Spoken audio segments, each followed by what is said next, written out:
이번 순자 사태 정말 중요한 게 하나 빠져있다고 느끼지 않습니까? 논란은 엄청나게 커졌고요. 시청자들은 분노했습니다. 자, 기사까지 나기도 하고요. 방송 공중파까지 탔죠.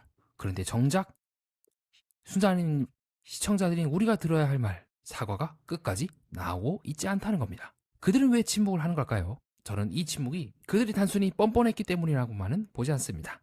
어쩌면 그들은 사과를 하는 순간 그들이 말실수를 한 게 아니라 한 사람을 말하기 어려운 위치로 밀어 넣었다는 것을 인정해야 하기 때문이 아닐까요? 어쩌면 이거는 연애 프로그램의 문제뿐만이 아니라 여러분들이 일상생활에서 그리고 조직생활에서 반복되고 있는 권력의 문제라고 저는 보았습니다. 오늘은 제가 왜 그들이 사과하지 않는지, 그리고 이 문제를 단순히 출연진들의 문제뿐만 아니라 세상 속에 있는 조직과 권력의 문제, 더 나아가서 제작진의 문제라고까지 보고 있는지 하나하나 설명드리도록 하겠습니다. 본격적으로 시작하기 앞서 구독과 좋아요, 하이프 가볍게 부탁드립니다. 자, 나는 솔로 31기 옥순 사태가 계속해서 진행이 되고 있습니다. 시청자들은 분노하고 있고요. 공중파 기사에도 날 만큼 문제가 점점 악화되고 있는데요. 이렇게까지 상황이 진행되었으면 어느 정도 우리가 들을 법한 게 있습니다. 바로 사과겠죠. 이 정혜님께서는 사과를 했다가 결국 또 다시 이제 논란이 불거진 끝에 이 사과문을 내리셨지만, 정희님은 그렇다 치더라도 여전히 다른 출연자들은 침묵을 하고 있는 것 같습니다. 자, 그래서 이번 시간에는 첫 번째로 정희는 왜 이제 사과문을 내렸는지, 두 번째로 다른 출연진들은 왜 침묵을 이제 지키고 있는지 거기에 대해서 이야기를 해보려고 합니다. 자, 먼저 정희님께서 사과를 내린 이유는요. 저는 그렇게 보고 있습니다. 이렇게 사과를 한 순간 정희는 사과했다. 그 너희는 뭐 있냐? 왜 영숙이나 잘못한 거 알잖아. 왜 사과 안 해? 라고 될 수 있고요. 두 번째로는 이 사과문을 통해서 어떤 일들이 벌어지냐면요. 자, 그러면 정의는 인정을 했네? 너희는 왜 인정을 안 해? 라고 방어의 논리가 이제 깨지기 때문이 아닐까라고 저는 생각을 합니다. 네, 무슨 말이냐면 이때까지 지금 현재 그들의 사과를 하지 않는 이유는요. 이 상황이 직접적으로 일어난 건 그렇게 많지 않기 때문입니다. 뭐 귀여워? 아니면 내가 사과해야 될 생각은 경수다. 근데 나는 경수가 매력이 이해가 안 된다고 했지. 미방군에서 이 장면이죠. 뭐 경수가 매력이 잘 이해한데 나는 물어봤다. 나는 경수를 욕한 게 아니다. 라고 하면 되게 애매해져요. 이 사람들에게 그렇게 간접적으로 얘기하는 게 문제다라고 한들 그거를 쉽게 납득할 수 있는 상태라고 저는 생각하지 않아요. 야, 좋아, 그럼 그거는 뭐 알아서 하고, 그럼 순자한테 왜 그랬어? 라고 한다면요. 우리가 언제 순자한테 직접적으로 얘기를 했어? 그거는 우리가 인지하지 못했어. 미처 생각을 못했네? 라고 하면 할 말이 없어져요. 물론 이와 같은 저희 질답은 제가 이제 가상적으로 그들이 예상에 살 법하다는 거지 그들이 실제로 그랬다는 걸 아니라는 걸 말씀드리고요. 이렇게 나오게 되면 진짜 애매해지는 건요. 즉 우리가 고의였냐 아니냐에서 이 고의성을 입증하기가 되게 난감하다는 겁니다. 이렇게 경수랑 막 공양되고 있을 때 앉아갖고 막 귀여워했잖아. 진짜 귀여워서 그런 건데? 순자가 난 언니인데라고 했잖아. 나 못 들었는데? 이러면 어떻게 할 수가 없어요. 이것도 마찬가지로 제가 가상적으로 재구성한 거예요. 즉 뭐냐면 이들이 만약에 어떤 논리를 내세우게 된다면 저와 같은 논리를 세울 가능성이 있다는 겁니다. 고의가 아니었다. 방송상에서 보여준 모습이 그렇게 보여줬을 뿐 라고 명백하게 딱 집어서 얘기하기가 되게 애매한 부분도 있어요. 제가 이때까지 설명드렸던 그 효과는 심리적이거나 간접적인 효과인 거지 들리게끔 얘기했다. 그거는 이제 추측인 거지. 우리가 직접적으로 들어서 얘기했다는 걸 어떻게 입증할 건데, 그들이 반박을 하게 된다면 그들이 잡아떼는 이유로 침묵을 하는지는 알 수가 없지만요. 그 의도는 단정할 수가 없지만 결과적으로는 그들의 침묵이 그렇게 해석될 수가 있다는 겁니다. 그게 제가 생각하고 있는 그들이 사과를 하지 않는 이유 중 하나이지 않을까. 그게 첫 번째고, 진짜 의도성을 입증하기가 너무 애매하다. 그리고 두 번째는 아까 설명드렸던 것처럼 누군가가 사과를 한 번 한 순간 나머지 사람들에게 그 무게가 돌아가요. 예를 들어서 정의가 사과하면서 그러면 옥순과 영숙이 이제 그거를 나눠 갖겠죠. 너가 그렇게 해서 빠져나가면 우리는 어떻게 하라고? 방송 봐라. 나는 정의를 위로를 한 건데 정의는 저런 식으로 사과해서 빠졌다. 사실 정의가 더 나쁜 사람 아니냐? 라고 그렇게 될 수도 있지 않을까? 실제로 그렇게 된지는 모르겠지만요. 그러할 리스크가 있다는 겁니다. 그리고 다음으로 전 그건 것 같아요. 제가 이제 그 이전 방송에서 말씀했던 것도 그렇고 네 번째가 그거죠. 그런 의도가 있든 없든 간에 그 결과에 대해서 책임을 라고 이제 저는 이제 계속 말하는 거잖아요. 결과적으로 그렇게 해서 순자가 상처 입었다는 것도 부정할 수가 없고 불편하다고 인터뷰까지 했으면 그렇구나, 의도가 없다 하더라도 같은 출연진으로서 그 정도의 사과는 못하나. 그러면 기본적으로 그걸 사과하고 난 후에 고의적인 아닌지는 그건 또 따져봐야겠지만 어쨌든 결과적으로 피해를 줬잖아. 순자가 불편해했잖아. 정말로 그 본인들이 내세우고 있는 의도가 없는 사람들이 한다면 더더욱 사과하기가 수월할 것 같은데, 왜냐면 사람 누구나 다 실수를 하니까. 근데 왜 끝끝내 사과를 안 하는 걸까? 내가 그런 의도도 없는데 내가 왜 가해자가 돼요? 라는 논리이지 않을까? 라고 저는 추측을 해봤습니다. 다음으로는 제가 저번 또 영상에서 말씀드린 게 그거죠. 나는 또 10의 과정 중에서 난 1에서 3만 했는데 4에서 10은 내가 한 게 아니야. 이것도 4에서 6은 정의가 있고 7에서 10은 이거는 영숙에게 1에서 3밖에 난 안 했는데 왜 내가 1부터 10까지 책임져야 돼요? 그 이제 옆에 있는 사람한테 가서 얘기하면 똑같은 대답 또 하겠죠? 즉, 말 하나하나는 다 빠져나갈 수가 있다는 겁니다. 근데 이것들이 각자 3명이 모여서 전체의 책임에서 1에서 10까지 딱 완성이 되니까 감당이 안 될 정도로 순자에게 압박을 이제 주지 않았습니까? 그리고 이것을 입증할 수 있을까요? 이 전체에 대해서 책임을 물으려고 한들 순자 입장에서는요, 사과를 받을 수가 없어요. 효과는 일어나는데 그 효과에 대한 책임이 모호해지는 거예요. 그리고 실제로도 지금 이 느낌은 직접적으로 뭔가 일어나는 게 아니라 슬쩍 지나가면서 얘기를 한다거나 말하지 않아도 되는 그런 미묘한 분위기로 지금 몰아가는 거지 않습니까? 그 분위기를 입증할 수 있을까요? 되게 쉽지 않을 거예요. 방송상이 나오는 이 지점에서조차도 많은 사람들이 분노하고 있지만 끝끝내 아직까지도 지금 며칠이 지났지만 우리가 이제 해결하려고 노력한다거나 뒤늦게라도 우리가 무엇을 했는지에 대해서 인지했다거나 그런 말이 안 나오는 이유, 그렇기 때문이 아닐까 추측하고 있습니다. 그리고 그 다음 제일 핵심적인 이유는 그건 것 같아요. 이거를 인정하게 된 순간 결국 이들은 내가 나쁜 사람인지도 모른다는 수치심을 감당해야 되지 않을까요? 내가 나쁜 행동을 했다는 거랑요, 내가 나쁜 사람일지도 모른다는 거는 어마어마한 차이가 있습니다. 사람은 살다 보면 실수할 수 있어요. 그래서 행동을 이제 사과를 하고 미안해하고 의도 안 했다면 설명하고 그 행동에 대해서는 어느 정도 이게 사과를 통해서 복원이 되는데, 내가 이런 사람일지도 모른다는 걸 인정하기, 만약에 사과를 통해서 인정한다면 어려웠지 않을까 싶습니다. 자기 존재성이 부정당할 수 있다는 리스크가 있기 때문이죠. 즉 차라리 만약에 이제 사과를 하지 않는다고 한다면 그 이유는 단순히 이러이러한 앞에 있는 이유보다 제일 근원적인 것 중 하나는 내가 이런 사람이라는 거를 그 사과를 하게 된 순간 받아들이면서 살아야 되지 않을까라고 보고 있습니다. 그리고 그것이 나는 솔로 23기 옥순 사태 때 결국 여기 있는 사람들이 우리는 뭐 사과할 거 없는데요? 이러고 있고, 그리고 그 라이브 방송 때 되게 좀 왜 저런 말 할까라고 의아해할 수밖에 없는 말을 당시 하지 않았습니까? 그 방송을 보면서 모두가 이제 기가 막혀 했고요. 저는 조금은 지금 이 사태가 나는 솔로 23기 옥순 때 그 사태랑 유사하다고 보고 있습니다. 집단적으로 뭔가 일어났고 어느 누구도 사과를 하지 않으며 어느 누구도 이 관계에 대해서 책임을 지지 않거나 얘기를 했죠. 누구 한 명이 사과하는 순간 이 사람 빠져나가잖아요. 그럼 이 사람이 제 어떤 문제만큼 다른 사람들이 그 비난을 나눠 가져야 돼요. 그래서 암묵적으로 그 분위기가 형성되었지 않았을까. 또 다른 사람들에게 어떤 사과해야 된다는 것에 대한 무게를 분산을 시킬 수 있기도 하고요. 사과를 하게 된 순간 나는 이런 사람이야 라는 걸 인정할 바에 차라리 비난을 계속해서 감수하고서라도 그걸 인정하지 않겠다라는 게 아닐까요? 그리고 이러한 사태 속에서 공통적으로 일어나고 있는 일이 있다면 그것은 바로 피해자는 여전히 방치되어 있다는 겁니다. 순자도 그렇고 옥순도 그렇고, 그럼에도 불구하고 그들이 끝끝내 사과를 하지 않겠다는 것은 더 이상 그들이 자신이 피해를 줬거나 뭔가 불편하게 만들었던 그 사람들을 고려하지 않겠다는 걸로 느껴졌고, 그거는 사실은 지금 순자 사태랑도 좀 유사하지 않을까 보고 있습니다. 그리고 저는 조금 한 단계 더 일반론으로 나가고 싶어요. 지금 이 사태는요, 결국 개인과 개인 간의 일이에요. 근데 이게요, 집단 그리고 조직적으로 일어나게 되면 굉장히 난감해집니다. 여러분들의 설명을 이해를 좀 돕기 위해서 얘기를 좀 덧붙일게요. 무슨 말이냐면요, 여러분, 이거는 결국에는 카메라가 들이대고 개인들이 하는 행동이고, 물론 다수이긴 하지만 여기는요 다수이지만 어쨌든 우리가 충분히 제3자가 훨씬 더 강한 힘을 갖고 시청자로서 얘기를 할 수 있는 거잖아요. 되게 불편한 모습을 봤다 하면은 문제를 일으킨 사람과 그로 인해서 손해를 본 사람이 명확해져요. 근데 이것이 조직적으로 집단적으로 일어나게 되면요, 그 집단 속에 대해서 개인이 일어나고 있는 일은 사라지게 됩니다. 여러분들이 동시에 수많은 사람들이 이 사태를 보면서 분노한 이유도 저는 거기 있다고 봐요. 단순히 이 세 명에 대해서 불쾌한 부분도 있긴 하지만, 만에 하나 지금처럼 카메라가 없었을 때 내 과거에 나는 결국 이런 일을 당했지만 어디에서도 내가 항의할 수 없었던 기억이 있지 않겠습니까?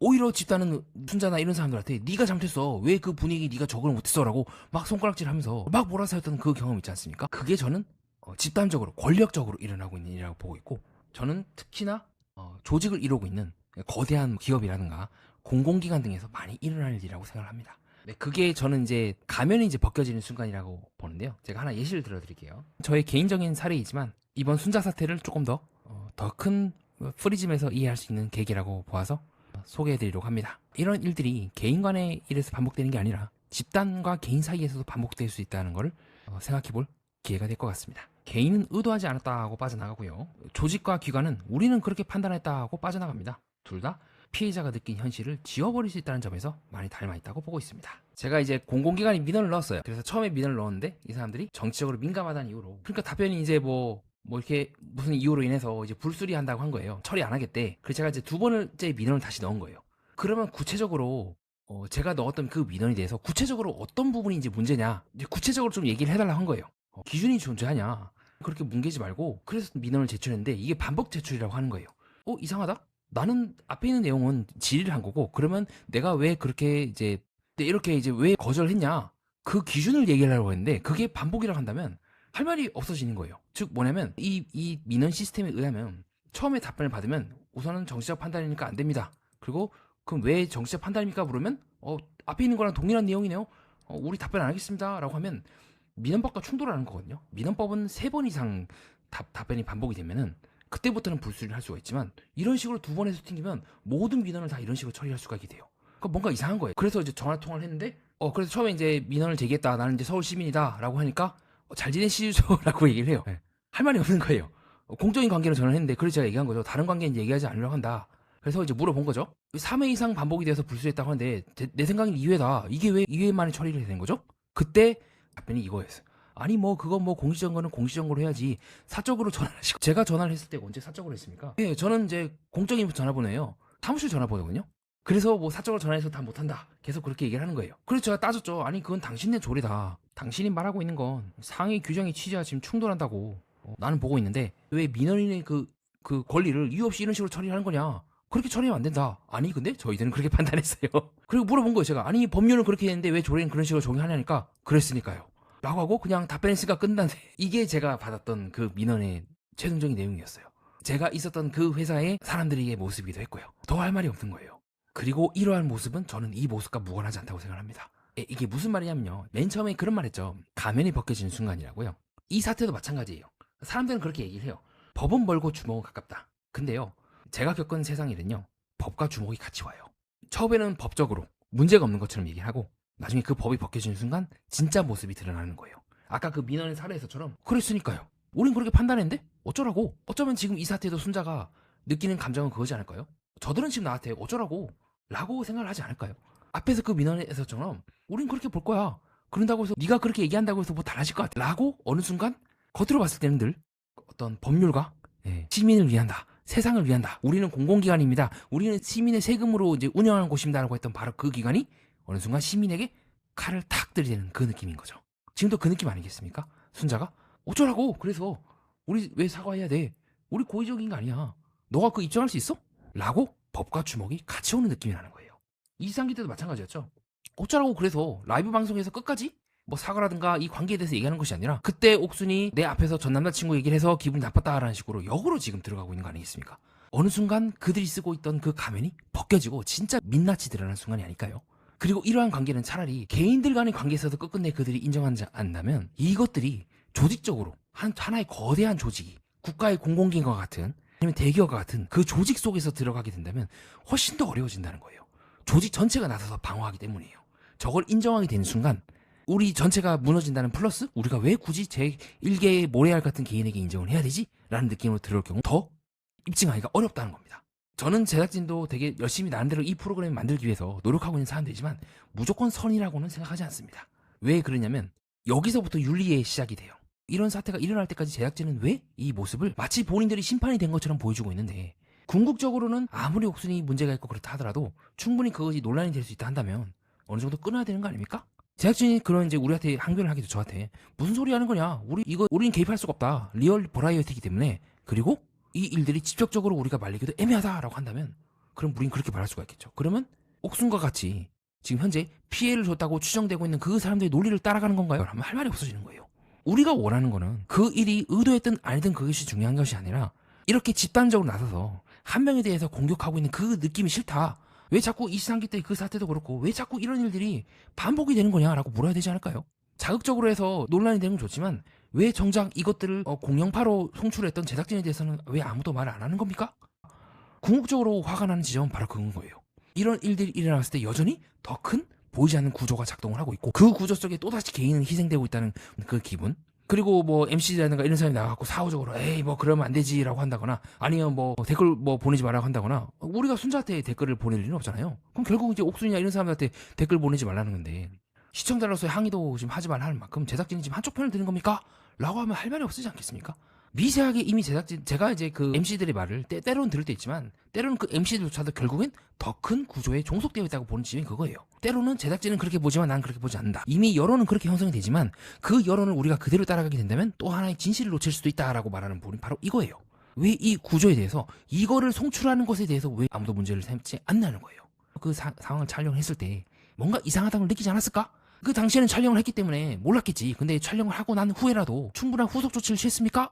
왜 당신은 그러면 이러한 문제가 있는 행위가 있다는 걸 알면서도 왜 가만히 있었어요? 라고 하면 제작진이 뭐라고 할 수 있겠어요? 여러모로 많이 언짢은 상황이라는 겁니다. 단순히 옥순을 욕할 것이 아니라 왜 옥순과 같은 사태가 일어나도록 누군가는 방치한 거 아닌가라고 얘기를 할 수가 있다는 거죠. 충분히 이거는 다르게 해결할 수 있지 않았을까요?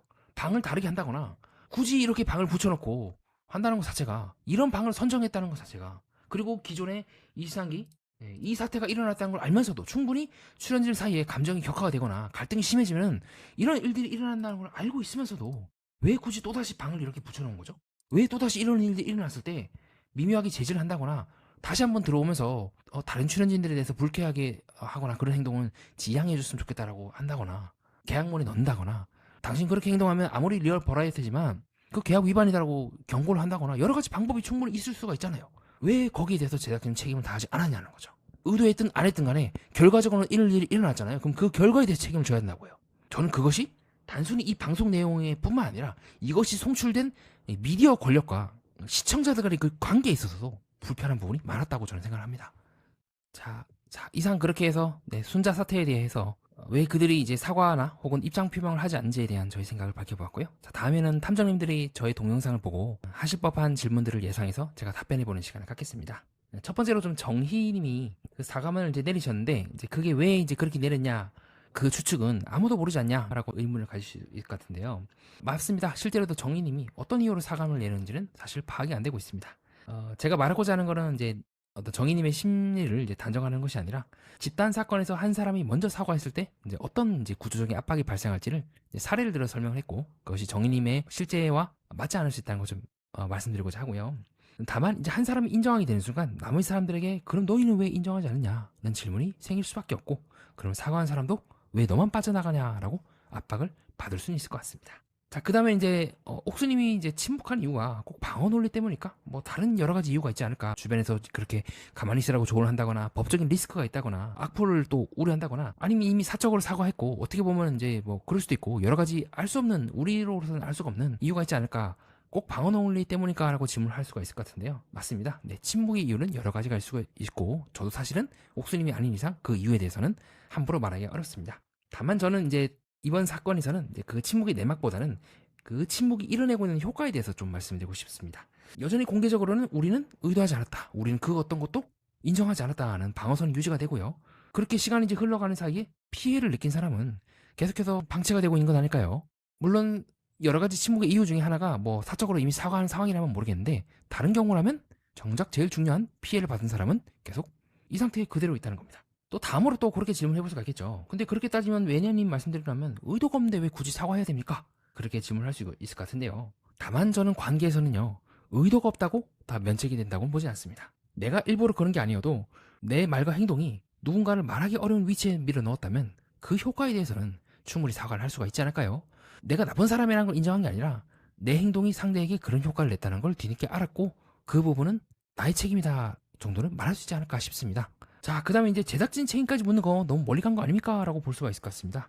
저는 제작진이 의도적으로 이 뭐 옥순이라든가 이시상기 때요, 아니면 지금의 뭐 이 순자를 괴롭히게 만들었게끔 박제했다고 보진 않습니다. 다만 리얼 버라이어티 프로그램에서 제작진은요, 출연자들의 행동을 그냥 담기만 하는 것이 아니라 어떤 장면을 방송으로 내보낼지 결정하는 힘을 출연진들에 비해서 훨씬 더 강력하게 갖고 있다고 보고 있습니다. 그래서 출연자 개인의 책임과는 별개로 이런 장면이 계속해서 반복이 된다면 23기 때도 그렇고 민박 12기 때 그 달렸던 24 영식을 이제 뒤에서 막 출연진들이 뒤에서 막 비웃고 막 웃고 깔깔거리던 장면이 이제 있지 않았겠습니까?